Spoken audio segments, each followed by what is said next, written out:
11:52 p.m.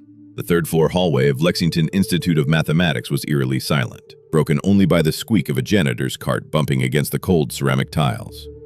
Alana Brooks, 27, in her faded silver-gray janitor's uniform, stopped in front of room 204. Inside, the stale scent of cold coffee, warm printer ink, and disappointment still lingered.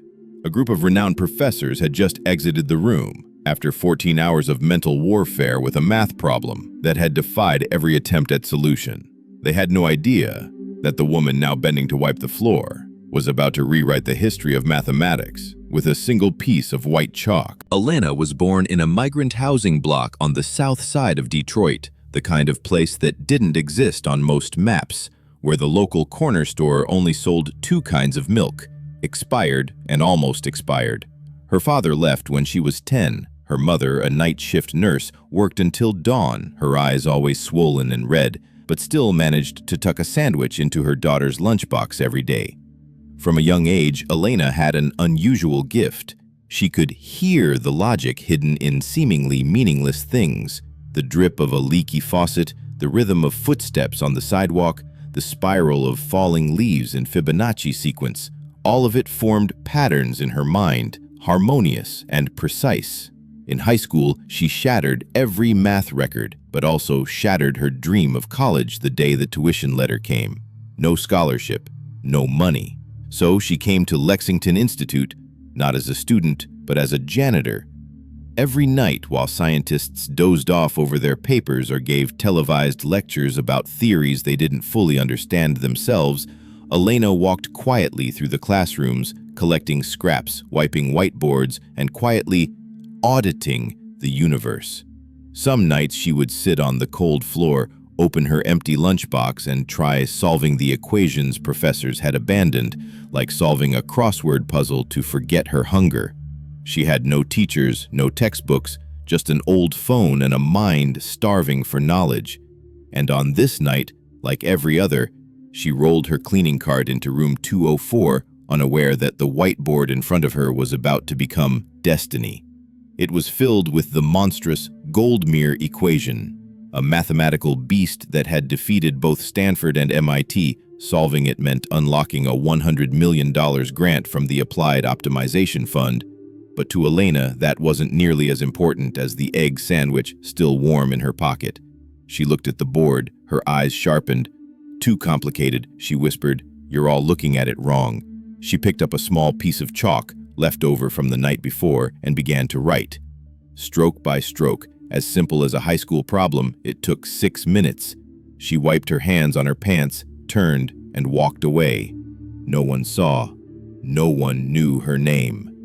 The next morning, when Dr. Nathan Hale, lead researcher, entered the room, he stopped cold. There, in the upper corner of the whiteboard, was a complete solution. Elegant, poetic, flawlessly correct. That was the moment the wheel of fate began to turn. Room 204 boiled with tension that morning, like someone had stirred a hornet's nest. Professor Hale stood frozen before the whiteboard. His breath came in short gasps, like he'd just run a marathon, fingers trembling as they touched the fresh chalk lines. Above him, 3 lines of symbols, precise, deliberate, spelled the solution to the Goldmere Equation, the same equation that had driven some of the world's most brilliant minds to despair for the past 6 months.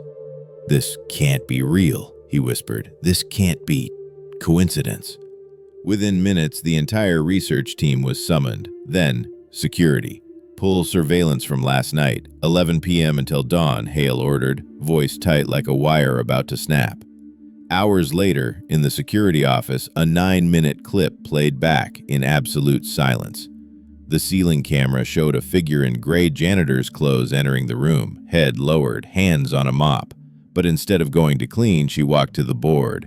She stood there for a moment, then picked up a piece of chalk. Not a word in the room as they watched the girl, clearly a cleaning staff member, write out symbols with a precision that sent chills down their spines. When she finished, she exhaled, set the chalk down, and walked away without looking back. "Enhance the face," Hale said. The image sharpened, bright brown eyes, high cheekbones, a tired yet proud gaze. "Who is she?" Hale asked. "Alana Brooks," someone replied. Night shift janitorial crew. Been here over 3 years. 3 years? 3 years and no one knew her name? That afternoon, Hale personally visited a small rental apartment 7 blocks from the Institute. It took 3 knocks before the door opened. Alana stood there, her hair tied up, chalk dust still on her fingers. "Miss Brooks, I'm Nathan Hale." Alana blinked, then squinted. "You're the guy who always forgets to turn off the projector in room 204. He paused, then chuckled. "That's me, but today I came to ask you about the solution." Alana said nothing. Hale looked around at the tiny apartment crammed with old books, sticky notes, and a miniature whiteboard hanging on the fridge. "You realize you just solved a $100 million problem." Alana replied calmly, "I don't need the money, but you need the answer." A simple sentence, but it hit like a slap to the system. The next day, Alana was invited to conference room 6. Waiting there, the full research board, 4 senior professors and a Fields medalist. "Did you really write that solution?" one of them asked, their tone laced with doubt and prejudice. Alana nodded once. "Where did you study?" "I didn't attend college." "Then who taught you?" "No one. I just like listening to math talk." A few scoffs echoed, but Hale raised a hand. "We'll test her. 3 doctoral-level problems, 60 minutes. Alana gave a faint smile. "Give me 45. I have to feed my cat." She began to write, and in 42 minutes and 13 seconds, she completed all 3 problems flawlessly. But it wasn't just the answers that left the room speechless. It was how she got them. Instead of using traditional proofs, she used spatial intuitive modeling, a cognitive approach no one had ever published. When she wrote the final line, the room stayed silent for 10 whole seconds. Then, as if a bell had been struck, the entire room stood and applauded. It was electric. But while others cheered, Alana simply bent down, picked up a paper that had fallen from the desk, and nodded slightly, like she just finished a Sudoku puzzle. As she left, an older professor hurried after her. "Would you like to study formally? I could arrange a scholarship." Alana paused. "No need. Just give me a whiteboard and somewhere quiet to keep writing." Days later, whispers began to leak into the press about an unknown janitor who solved a $100 million equation. But no one knew her name yet, and she continued cleaning every night as usual. Only Hale knew. The storm was coming, and a genius had just stepped out of the shadows. The news spread faster than lightning. Online headlines, academic forums, even Twitter caught fire with one viral title. "Janitor solves $100 million equation. Lexington Institute left speechless." They called her the Cinderella of mathematics, the woman with the magic chalk, the genius without a degree. But no one asked, where does she live? Does she eat 3 meals a day? Why does she know so much math? Just curious glances, probing eyes, and skepticism masked as fascination. 1 week later, Lexington Institute held a public scholarly verification hearing, where Alana was asked to defend her solution before a board of 12 professors and a representative from the Goldmere Grant Foundation. They called it protocol. But everyone knew it was a trial. "You say you've never attended university?" a stern, silver-haired professor asked coldly. Alana nodded. "I studied whiteboards and quiet nights." "Can you prove you didn't copy the solution or receive it from a professor?" "I don't have internet, and I doubt anyone's bored enough to hide the solution for 6 months just to slip it into my pocket." Soft chuckles rippled through the room, except from one person, Dr. Valerie Dunn, the only female mathematician on the panel. She adjusted her glasses, eyes locked on Alana. "The question isn't who wrote it," she said, "but why are you this good?" Alana hesitated, then reached into her bag and pulled out a small object, a stub of white chalk, old and short, wrapped in newspaper. "I picked this up in the chemistry lab 2 years ago. It was the first piece of chalk I used to solve anything."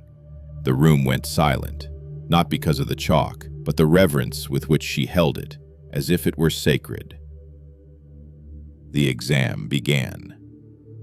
The board presented 3 graduate-level problems in nonlinear analysis. Alana didn't sit.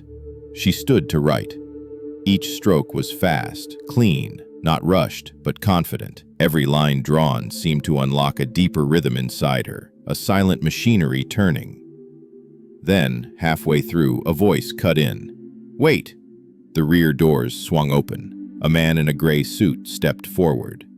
Robert Stanton, senior representative of the Goldmere Foundation. "We need to suspend the evaluation," he said. The tension snapped tight like wire. "Why?" Dr. Dunn asked. Stanton opened a folder. "We discovered surveillance footage from a hallway near room 204. It shows an unidentified man standing near the back entrance, exactly 3 minutes after Ms. Brooks left the room that night." The room stirred. "You're suggesting someone handed her the answer?" Dunn's voice sharpened. "We're simply exploring all possibilities," Stanton replied, his voice like steel. Alana clenched her fists. "You think I cheated," she said, scanning the room, her gaze no longer afraid, but wounded. "Cheated. You distrust me because I don't look like you." Dunn stood. "We shouldn't delay. Ms. Brooks is independently deriving a solution, and it's correct." But Stanton shook his head. "We require absolute proof." Alana said nothing.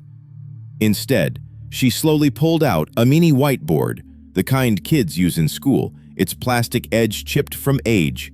On it were dozens of handwritten notes, unfinished equations, messy diagrams, scribbles from old markers, some even written in crayon. "This is what I do while you sleep," her voice rasped. "And if you don't need it, I'll take it home. I still have floors to mop."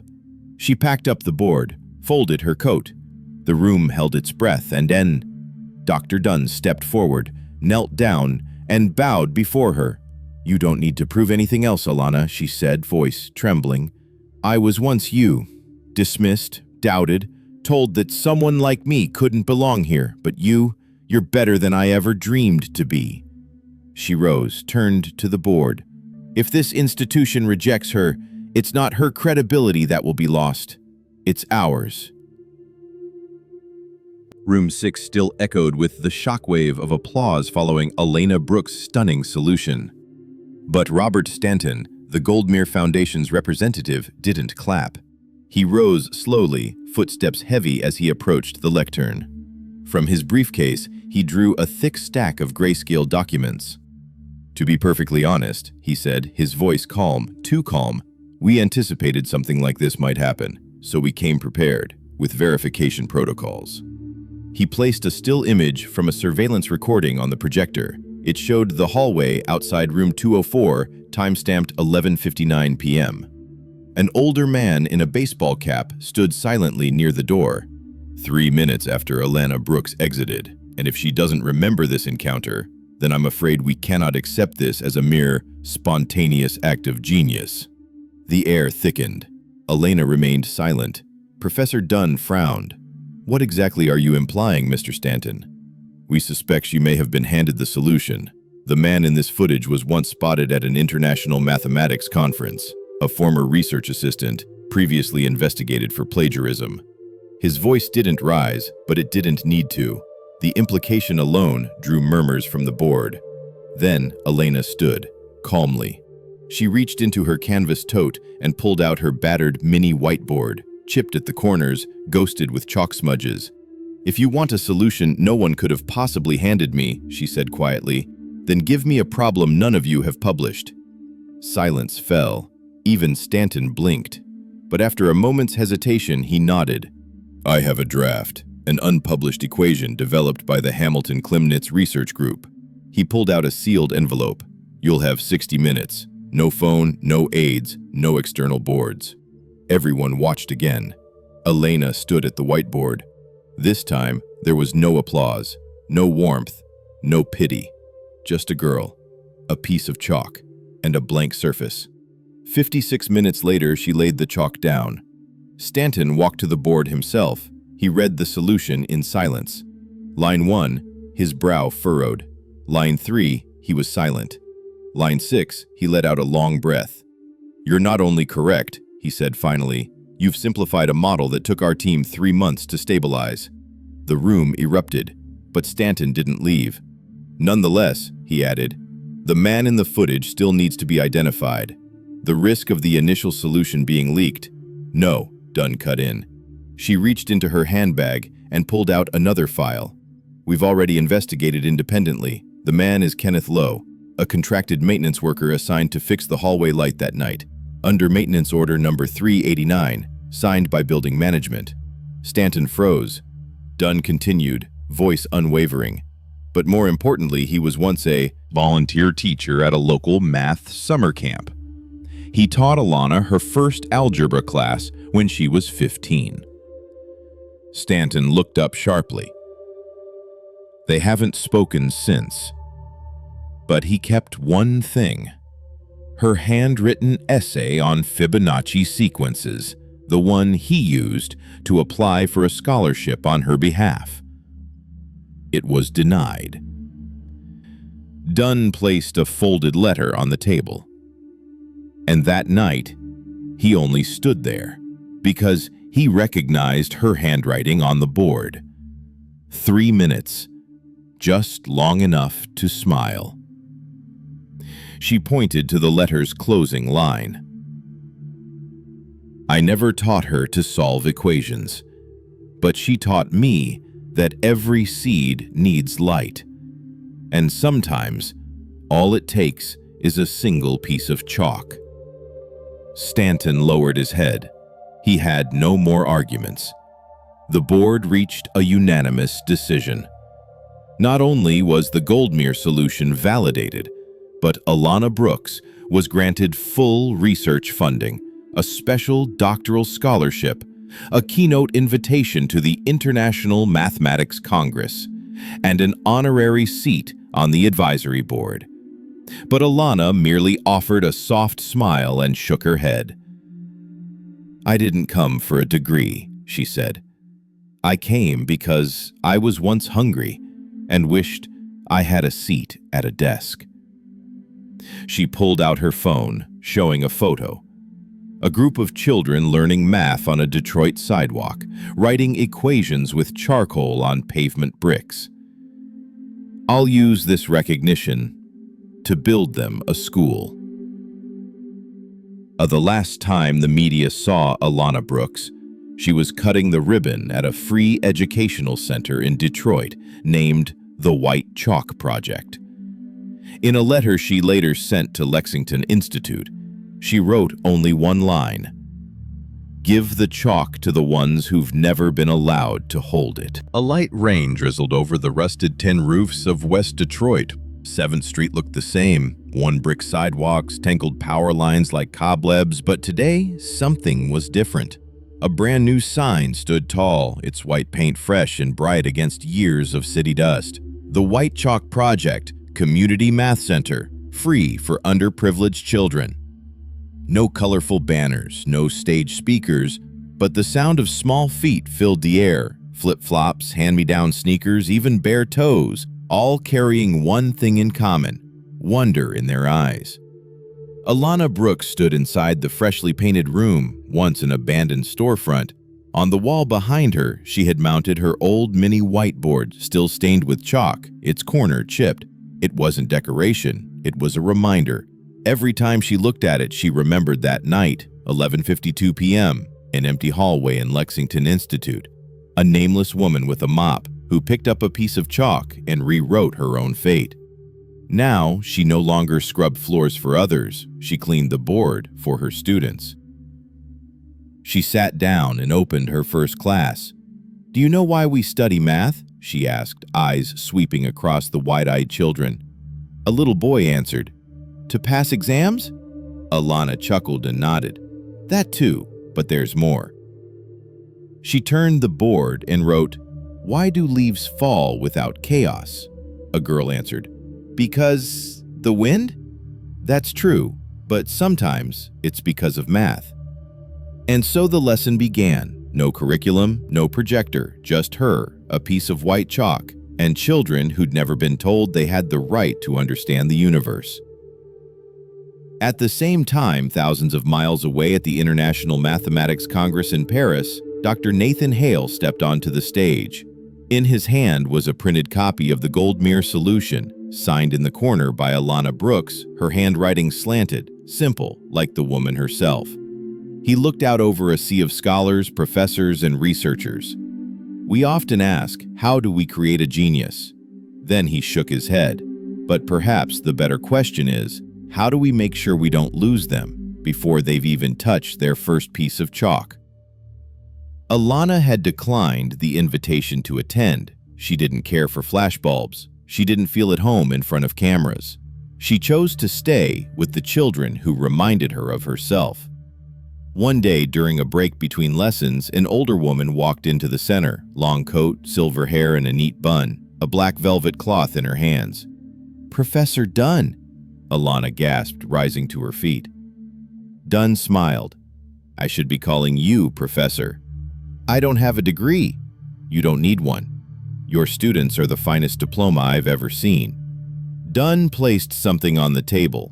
This piece of chalk once belonged to Ramanujan.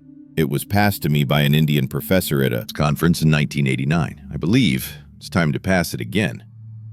Alana held the chalk gently, hands trembling. "I don't deserve this." Dunn laid a hand on her shoulder. "The ones who say that are always the ones who do." Weeks later at Lexington Institute, a special exhibit opened titled The Whiteboard and the Dream, chronicling the journey of Alana Brooks. In a quiet corner of the room sat a glass case. Inside, a worn stub of white chalk still dusted with powder, next to a handwritten note from 2020. "Assume the sequence converges. Then anything is possible." Beneath it, a caption, written while hungry, to forget being hungry. In the end, what people remembered most about Alana wasn't just her solutions.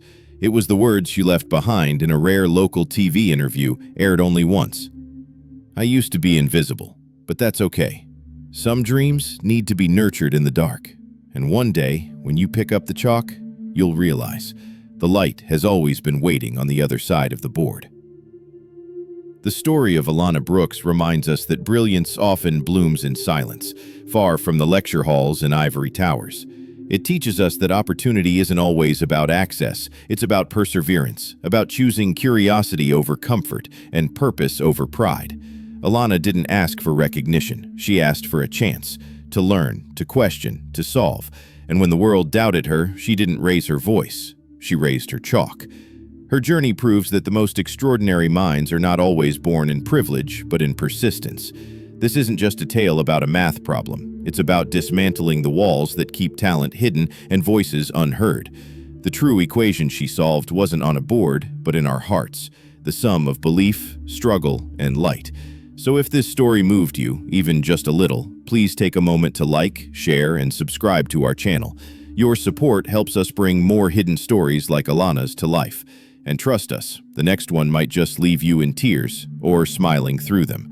Stay tuned, because the world is full of invisible heroes, and their stories are waiting to be told.